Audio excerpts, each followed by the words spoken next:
اگلا سوال جو ہے وہ یہ ہے کہ جادو کرنے، کرانے، توڑ کرانے کا فقہی حکم۔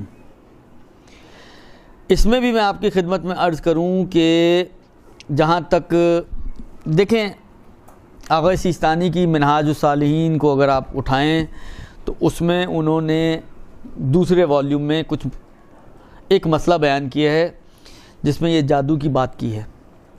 آغا فرماتے ہیں، دیکھیں جادو کے بارے میں کہتے ہیں کہ اس کو سیکھنا، اس کو سکھانا اور اس سے کمائی کرنا سب حرام ہے، مطلقاً حرام ہے۔ مطلقاً سے مراد یہ ہے کہ حتیٰ جادو توڑنے کے لیے بھی احتیاط کی بنا پر، احتیاط واجب البتہ اس حصے میں کہ احتیاط کی بنا پر جادو توڑنے کے لیے بھی جادو نہ کریں آپ، نہ کریں نہ کروائیں، سوائے اس کے کہ کسی کی جان، یعنی کوئی ایک جادو کے مقابل میں کوئی ایسی چیز آ جائے، یعنی ایک طرف جادو کروانا ہو یا دفع جادو کے لیے آپ کو جانا پڑے، مگر جس کام کی خاطر جا رہے ہیں وہ اتنا اہمیت رکھتا ہے کہ اس کے لیے یہ جادو جائز ہو جائے۔ مثلاً کیا، مثلاً کسی کی جان، اگر آپ جادو توڑ نہیں کروائیں گے تو اس کی جان چلی جائے گی، اس طریقے سے اس پہ جادو ہوا ہے کہ اگر اس کا توڑ نہیں کروایا گیا تو وہ مر جائے گا۔ تو کیونکہ حفظ نفس جو ہے وہ اہم ہے، لہذا اب یہاں پر آپ کو اجازت مل جائے گی کہ آپ جادو کے توڑ کے لیے جا سکتی ہیں۔ ورنہ جی شوہر جو ہے اس کے دل میں محبت نہیں ہے تو اس کی محبت کے ایجاد کرنے کے لیے آپ جادو کروائیں، یہ جو بابا حضرات جو بیٹھے ہوئے ہوتے ہیں ان کے پاس جائیں، درست؟ یا مثلا فرض کریں بچی کی شادی نہیں ہو رہی اس کے لیے آپ کروائیں، یا مثلا فرض کریں کہ ساس جلدی مر جائے اس کے لیے کروائیں، یا بالآخر الا بلا جو معاشرے کی مشکلات ہیں اور جو ہوتی ہیں یہ چیزیں، درست؟ اس میں سے کوئی بھی چیز جائز نہیں ہے، کسی بھی چیز کے لیے جادو کرنا جائز نہیں ہے۔ اور یہ بھی میں آپ کی خدمت، دیکھیں جادو انکار تو نہیں کیا جا سکتا اس کا کہ جادو نام کی کوئی چیز اس کائنات میں نہیں ہے، وہی کہہ رہا ہوں، انکار نہیں کیا جا سکتا، جادو تو ہے، لیکن ہر مشکل کے پیچھے جادو ہی چل رہا ہے یہ ضروری نہیں ہے۔ ہم لوگوں کی سب سے بڑی پرابلم یہ ہے کہ جہاں مثلا فرض کریں آپ نے کوئی جاب شروع کی، ایک جاب چھوٹ گئی، دوسری جاب چھوٹ گئی، تیسری جاب، آپ نے کسی نے کچھ کروا دی ہے، وہ پہلی چیز جو ہمارے ذہن میں آتی ہے وہ یہی آتی ہے کہ کسی نے کچھ کروا دی ہے۔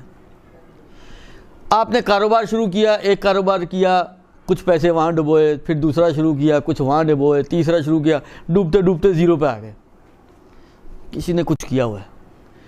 ہر مصیبت، کسی کی اولاد نہیں ہو رہی تو کسی نے کچھ کیا ہوا ہے، کسی بچی کی شادی نہیں ہو رہی تو کسی نے کچھ کیا ہوا ہے، کسی کی زیادہ اولادیں ہو رہی ہیں تو کسی نے کچھ کیا ہوا ہے، بالآخر شوہر کا دل دوسری عورتوں میں زیادہ لگ رہا ہے تو کسی نے کچھ۔ ہر چیز تو جادو کے اوپر نہیں چل رہی، کیا دنیا جادو پہ چل رہی ہے؟ ایسا نہیں ہے۔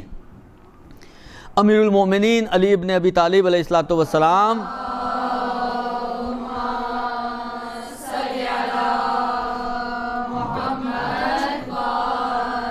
کا ارشاد گرامی قدر ہے، مولا فرماتے ہیں کہ اگر ایک خراش بھی تمہارے جسم پر آتی ہے تو بما کسبت ایدی الناس، تمہاری اپنی کمائی ہوئی ہے۔ مولا نہیں کہتے ہیں کہ اگر خراش بھی آ رہی ہے تو دیکھو کس نے جادو کیا ہے۔ جادو کا انکار میں نہیں کر رہا ہوں، لیکن ہر چیز جادو کی گردن پہ نہ ڈالیں۔ ہمیں اپنے آپ کو بھی ذرا دیکھنا چاہیے کہ اگر ہمارا کہیں کوئی پریشانی آ رہی ہے، کتنی روایتوں میں موجود ہے کہ غنا فقر لے کر آتا ہے۔ کتنے گھر ایسے ہیں کہ ٹھیک ٹھاک دیندار ہونے کے باوجود گانے سننے جاتے ہیں ان گھروں میں۔ تو گھروں میں اگر گانے سنے جا رہے ہیں اور روایت کہہ رہی ہے کہ غنا فقر لے کر آتا ہے، تو وہ جو کاروبار آپ کا نہیں چل رہا اللہ اس گانے کی وجہ سے نہ چل رہا ہو، قطع رحمی فقر لے کر آتی ہے۔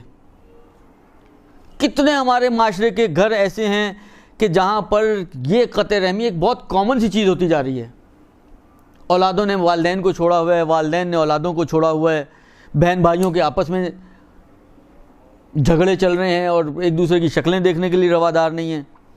روایتوں کا جملہ یہ ہے کہ مومن کے لیے سزاوار نہیں ہے وہ کسی دوسرے مومن سے 3 دن سے زیادہ ناراض رہے۔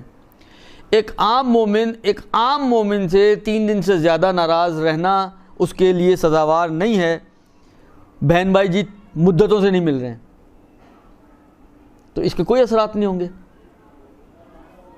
اس سے کوئی پریشانی انسان کی زندگی.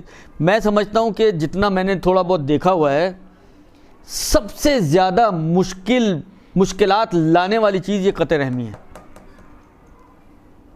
جو ہمارے معاشرے میں بہت تیزی سے پھیل رہی ہے وبا کی طرح. کیوں ہم یہ نہیں سوچتے کہ ہمارے اس قطع رحمی کی وجہ سے یہ مشکلات آ رہی ہیں؟ نہیں, کسی نے کچھ کر لیا. یہ دنیا مکافات عمل کی دنیا ہے. ہم نے خود کتنے لوگوں کے ساتھ کیا کیا کچھ نہیں کیا ہوتا. ہمارے گھروں میں دوسروں کی بیٹیاں آتی ہیں, ہم ان کے ساتھ کیا کرتے ہیں؟ اگر کوئی مشکل ہماری بیٹی پر آتی ہے تو ہم کہتے ہیں جی کچھ کسی نے کر دیا. وہ کسی نے کچھ نہیں کیا, آپ نے خود کیا. جو آپ کر رہے ہیں وہ آپ کی بیٹی, اور یہ ہوتا ہے. یعنی ایسا نہیں ہے کہ آپ کہیں کہ جی میری بیٹی نے کیا کیا, اس کا کیا قصور ہے. والدین کا قصور اولادیں بھگتتی ہیں, ان اولادوں کا قصور ان کی اولادیں بھگتیں گی. اور یہ تو قرآن میں بھی ہے. حضرت خضر اور حضرت موسیٰ کے قصے میں جب وہ گھر کی ان بچوں کی دیوار انہوں نے کھڑی کی تھی گھر کی, تو اس میں جملہ کیا ہے؟ حضرت موسیٰ نے جب اعتراض کیا تھا اور حضرت خضر نے جب بتایا کہ اس کے نیچے خزانہ ہے اور اس کا ہم کیوں کر رہے ہیں, وَأَبُوهُمَا صَالِحَانِ, ان کے ماں باپ صالح لوگ تھے. ان کے صالح ہونے کا ثمرہ کس کو مل رہا ہے؟ اولاد کو مل رہا ہے.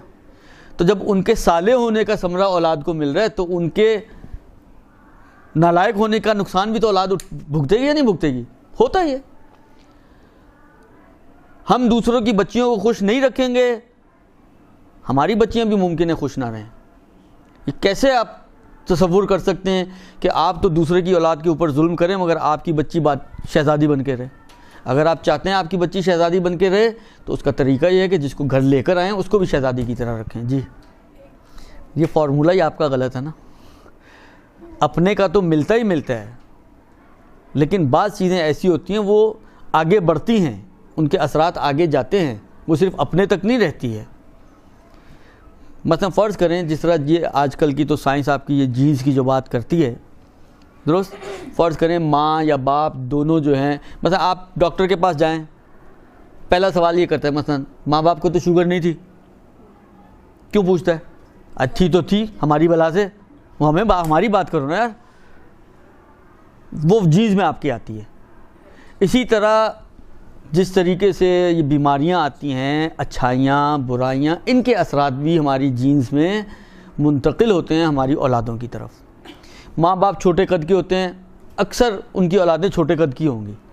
ایسا نہیں ہوگا کہ چھوٹے قد کے گھر عالم چنا پیدا ہونے کو ہو سکتا ہے, لیکن نارملی نہیں ہوتا, اس لیے کہ وہ چھوٹے پنے کے جینز لے کر پیدا ہوئے ہیں تو وہی آگے بڑھتے ہیں پھر. تو کہنے کا مقصد یہ ہے کہ یہ ساری چیزیں ایسی ہوتی ہیں کہ اس کے اوپر انسان کو بجائے اس کے کہ ہم سحر و جادو اور اس طرف جائیں, ہمیں یہ سوچنا چاہیے کہ ہم کیا کر رہے ہیں, ہم نے کہاں. سب سے پہلے ہمیں اپنا ایک چیک کرنا چاہیے کہ ہم نے کس کے ساتھ زیادتی کی ہے کہ یہ آج زیادتی ہمارے ساتھ ہو رہی ہے, بجائے اس کے کہ ہم یہ سوچیں کہ میری اگر اولاد نہیں ہو رہی تو کسی نے کچھ کیا ہوگا. پہلے یہ سوچیں کہ میں نے کچھ نہ کیا ہو کہ جس کے نتیجے میں میری اولاد نہیں ہو رہی, خدا نے مجھے اس نعمت سے محروم کر دیا ہو. وہ ہم سوچتے نہیں ہیں جو سوچنا چاہیے. جو ذہن میں نہ آئے وہ سب سے پہلے ہمارے ذہنوں میں آتا ہے, تو اس کے اوپر تھوڑا سا توجہ دینے کی ضرورت ہے. دیکھیں تعویذ جو یہ آئمہ کی طرف سے مروی تعویذیں دعائیں وغیرہ, ان میں کوئی حرج نہیں ہے. وہ سحر تو نہیں ہے, سحر کی بات ہو رہی ہے. سحر یعنی جادو, وہ حرام ہے. توڑ نہیں کر سکتے نا جب تک کہ کسی کی جان کی ہلاکت کا مسئلہ نہ آئے یا اس قسم کی کوئی اہم چیز نہ ہو. ہاں دعائیں پڑھنے میں, دیکھیں میں نے کہا نا کہ دعائیں وغیرہ کی حد تک تو ٹھیک ہے. آپ توڑ کے لیے سحر کروائیں یا کسی جادوگر کے پاس جائیں کہ وہ جادو کرے, وہ جائز نہیں ہے. باقی مولانا سے آپ کوئی دعائیں وغیرہ لے لیں اور وہ پڑھتی رہیں, اس میں کوئی حرج نہیں ہے, اس کا کوئی مسئلہ نہیں ہے. یہ سحر کا توڑ سحر کے ذریعے وہ جائز نہیں ہے. برحمتك يا أرحم الراحمين وصلى الله على محمد وآله